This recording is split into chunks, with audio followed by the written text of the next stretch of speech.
Okay, the last time I watched The Fat Electrician, um, I learned something.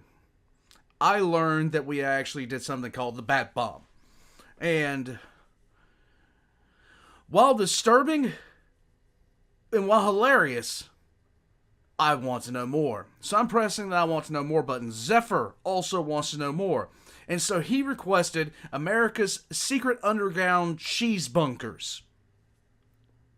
You what, mate? You, oh, God. Okay, so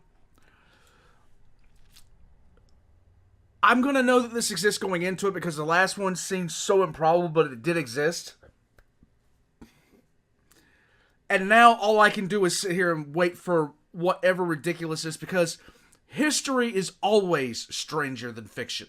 If you read about the bat bomb in a book, it would seem like the dumbest idea, flat out. No one would have given it credence. No one would have actually signed off on it, but they did.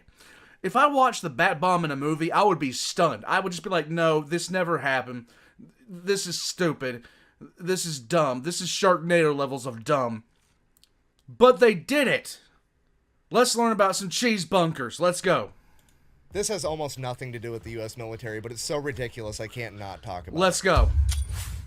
Today we're talking about America's strategic cheese reserve. Yeah, if you didn't know, the United States currently has over 500 underground cave warehouses spanning across 35 different states, the largest of which is underneath Springfield, Missouri, where America, as of August 2022, currently hoards 1.5 billion pounds of cheese. And just for the record, I realize I'm uploading this video very close to April Fool's Day. This is not an April Fool's joke. I am 100% serious. Eldorado is real, and Uncle Sam made it out of cheese. Look.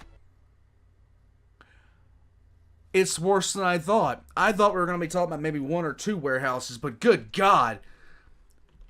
Eldorado, the city of gold. And I know what you're thinking. Right now, you're like, wow, that's a cool little factoid. I can't wait to share that with my buddy at the bar one day. But no, this is going to infect your thoughts for the rest of your life. You're never going to see the world through the same lens ever again. I mean, for example, let's just say you're at home watching The Walking Dead. You're going to come to the realization there'd be way more fucking cheese in the apocalypse than that, okay? You're Oh my God. never going to be able to watch Mad Max again without thinking about cheese. You have to come to the terrifying realization that you live in a world where there is a greater than 0% chance that one of these underground cheese caves gets mistaken for a government facility and gets nuked in World War III, and we're going to have to deal with a radioactive tsunami wave of nacho cheese.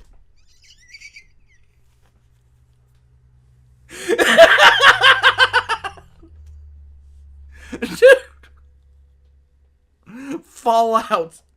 That's the new premise of the Fallout. The Chinese nuked a cheese bunker. Let's go. And this is real life. So I asked myself one question: how on earth did America get to this point? Because I know it didn't happen overnight. And what I found was the craziest real-world example of a butterfly effect that I have ever seen. Okay. And believe it or not, it all actually ties back in with last week's video of the ice cream ships of World War II. If you missed that, the super abbreviated version, basically the U.S. government banned alcohol during Prohibition in the 1920s. Because of that, all the bars in America turned themselves into ice cream parlors to stay in business. Ice cream stepped up to fill the social void left by alcohol. If so facto, there was like 2 generations of Americans that treated ice cream like it was alcohol, socially speaking. As I'm sure you can imagine, this would drive up dairy consumption. True. Combine that with the fact that the 30s and 40s is when refrigeration would become readily accessible, meant that for the first time in human history, there was such a demand for dairy products that farmers could exclusively become dairy farmers, meaning that this would be the birth of the entire dairy industry. And honestly, it worked out great. Right up until it didn't in 1949. 1949, 4 years after World War II, the American military is downsized. There's not an entire horde of young men eating 10,000 calories a day, and America's not exporting anywhere near as much food to other countries for war relief, meant that there was a decrease in dairy consumption, or a dip in the dairy market. As this became a bigger and bigger problem, the Dippin' Dots became a company at that point, I bet. government had to step in because they weren't about to let the entire dairy industry implode, because, I mean, let's face it, that would be utter catastrophe. So the USDA Why? stepped in and said, hey, you know what? We're going to buy all the excess milk. Okay, pause. Thought experiment. Let's go. You're a dairy farmer. You make all of your money by selling milk. And then suddenly, a couple years back, motherfuckers quit drinking milk, aka you made less money. Now the government has come out of left field and said, hey, we're gonna buy all of the milk. What do? You make more fucking milk. And that's exactly what happened. So just to be clear, there was already too much milk. Now there's definitely gonna be too much milk. So naturally, all the milk starts flowing in. The government has absolutely no idea what to do with it, so they turn it into cheese. That way it doesn't expire. That part makes sense, but now what do you do with all the cheese? They have no clue, so they just throw it underneath a mountain, ignore it, and hope the problem goes away. But it doesn't go away because every single presidential administration through the 50s, the 60s, the 70s, they all continue to buy up excess milk to prop up the dairy industry, turn it into cheese, and stash it away in these caves. It literally turns into a giant political game of kick the can down the road because nobody wants to be the president that crashes the global economy by not buying enough milk while sitting on top of a mountain of cheese, which, understandable, I don't want to be that guy either. Then, fast forward to 1980, Ronald Reagan, aka the small government guy, gets elected, finds out that the US government is sitting on top of 500 million pounds of cheese and spending $1 million a day to refrigerate and store it, and he looks at this whole issue like a beaver looks at running water. Absolutely fucking not. We can't have it. So his administration goes about figuring out the cheapest way to solve this cheese problem. Right. Obviously, we're going to throw it all in the ocean. However, having at least the foresight to understand that that would cause political backlash, yes, he wanted to see how the public would receive it. So someone from his administration shows up to a White House press conference with a 5-pound block of moldy cheese and is like, hey, we got 500 million pounds of this shit. How would you guys feel if we threw it in the ocean? It'll be fun. We'll save money on cheese. We're going to find out if blue whales are lactose intolerant. It's going to be a great science experiment. What? The public did not go for it. No. They kind of felt like, hey, I've paid taxes for the last 40 years. You've turned those taxes into cheese. I would at least like the cheese. So then the Reagan administration took the 55-gallon drums of cheese, cut it up into 5-pound blocks, packaged it, and spent the remainder of his administration funneling 300 million pounds of cheese into impoverished and elderly homes. And this is where the government cheese meme comes from. This is where this comes from. Oh my God! This is where we get the saying government cheese from. You're gonna end up eating a steady diet of government cheese and living in a van down by the river! The U.S. government would then continue to give out government cheese until the 1990s when they seemingly ran out because as of today, all 1.5 billion pounds of underground secret cheese in America is privately owned by corporations like Kraft and Velveeta. And this is the part where I wanted to end the video on a happy note of the government made a mistake, they fixed a mistake over 50 years, happy ending, hooray. However, it didn't really make sense because something happened in the 1990s where the government was able to stop buying the excess milk. What happened? And that's when it hit me. It was absolutely the Got Milk ad campaign, the biggest, most iconic ad campaign of all time. I mean, every cafeteria and every school. Everybody, like, this was everywhere. This was everywhere. And some of the commercials were actually really, really funny. Like, some of the commercials were really funny. I'll probably show you one after this. School in America had a bunch of posters of famous athletes with milk mustaches saying, got milk, drink your milk. I vividly remember commercials as a child telling me that if I didn't drink enough milk, my arms would literally fall off my body. Well, Mr. Miller told me he never drinks milk. Look at him. No, that's not good.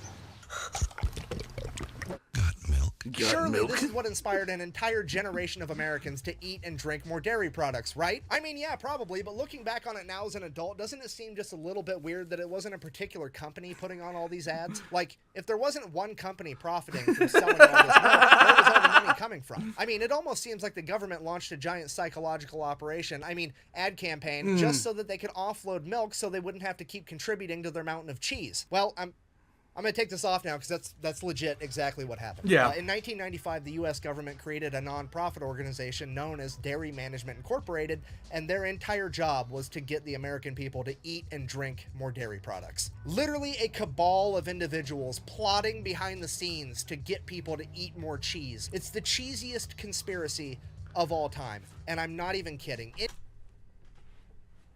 I'd be disturbed if I hadn't lived through this. Anything that has ever been sold or marketed that involved way too much cheese on it, this company is behind. Okay, they're the reason that Taco Bell started selling steak quesadillas.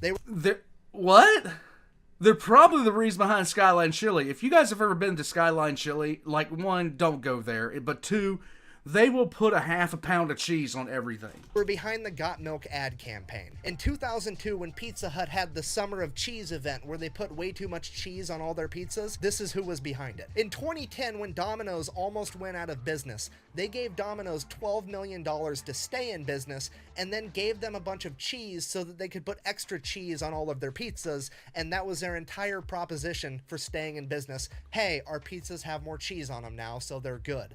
It is absolutely insane. So I did it. I found the world's cheesiest conspiracy, but then I found leaked internal documents from DMI.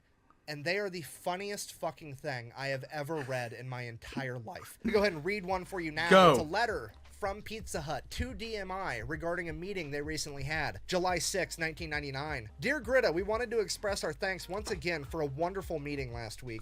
We appreciate your team taking the time to share some very valuable information and creativity during our brainstorming session. Everyone is very excited about the presentation you gave regarding DMI's available resources and cheese industry insights. We look forward to working together to develop many cheese ideas we've discussed. We believe this is going to be a valuable partnership for both Pizza Hut and DMI. Let's sell more pizza and more cheese! Exclamation point. Thank you again for coming to Dallas. We look forward to talking to you soon about our partnership opportunities.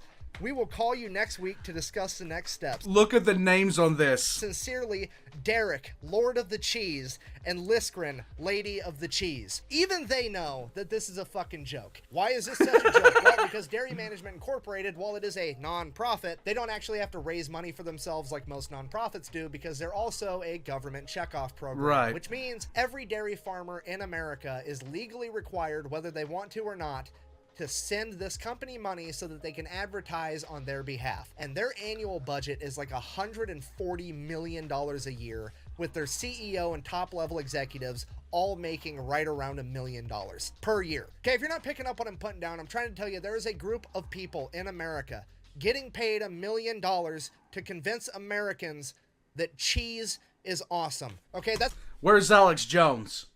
Where's Alex Jones? He needs to get on this right now. It's like trying to fucking explain to Stevie Wonder what nothing looks like and getting paid $1 million for it. He already fucking knows that, okay? It makes no goddamn sense. Cheese is so fucking good that it is the one thing on earth that if you were allergic to it, we're not going to say you have a cheese allergy. No, you're lactose intolerant. We're not going to say you're allergic because we all know you're going to eat that shit anyways because the consequences are worth it. Am I upset right now? A little bit. Is it because I'm jealous? Uh-huh. It's basically selling ass candles to dogs and getting paid $1 million for it.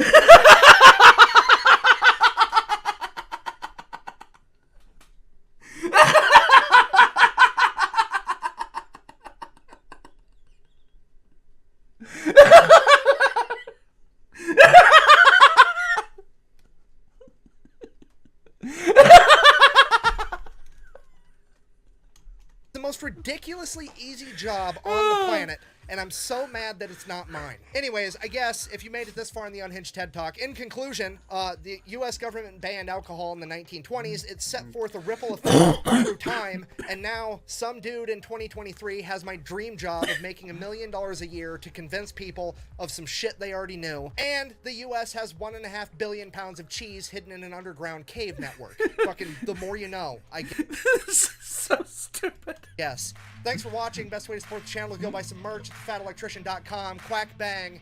Out. I'm gonna go eat some fucking cheese. This is literally the best thing I've ever... Like, I swear to God, I love it when people talk about things in history that are just asinine. I love it. I didn't know this, and I'm so glad I do now. Hold on a second. Ad. What was it? What was the ad? This is it, I think. This is it. Yeah, hold on. I think this is it. Tom. Yeah, here we go. This is one of those Got Milk commercials. Can I make a suggestion? You're fired!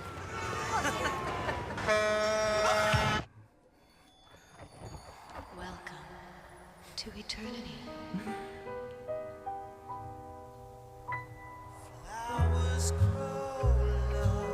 I watched this on TV.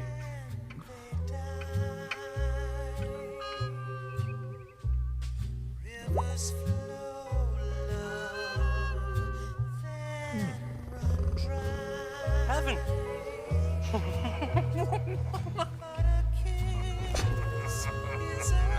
Yeah.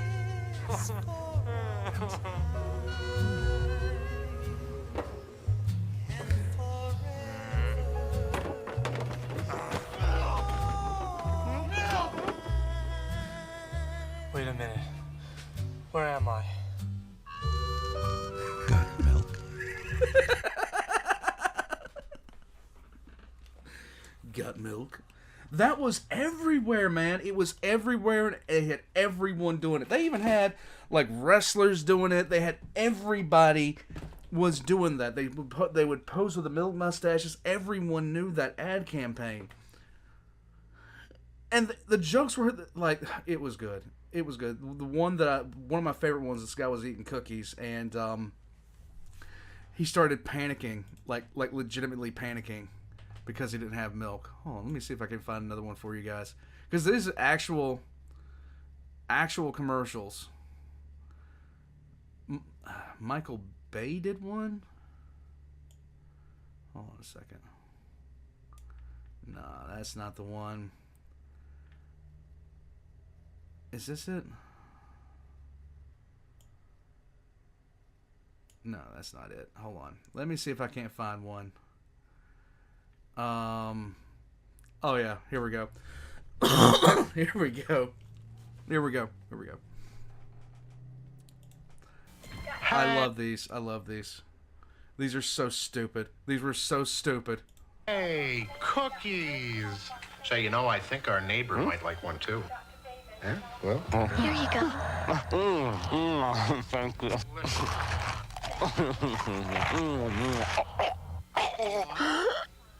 terrific.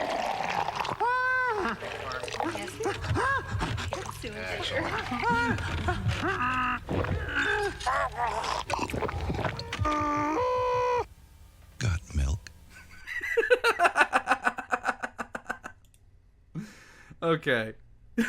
I think I've tortured you guys enough with nostalgia. I'm gonna let you guys go. Guys, Fat Electrician. God, I could watch some of this stuff. I absolutely love Stranger Than Fiction history. And now I know that we have 1.5 billion pounds of cheese in bunkers. This is the stupidest thing I've ever heard of. It's the stupidest thing I have ever known about. But for the love of God, you know we do this.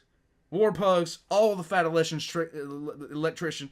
Oh my God, all the English lessons. The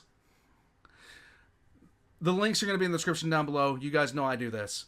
All of his links are going to be in the description below. The Fat Electricians, mine as well. Thank you for learning about milk and cheese and dairy products with me. I'm out. I'm gonna go get some milk.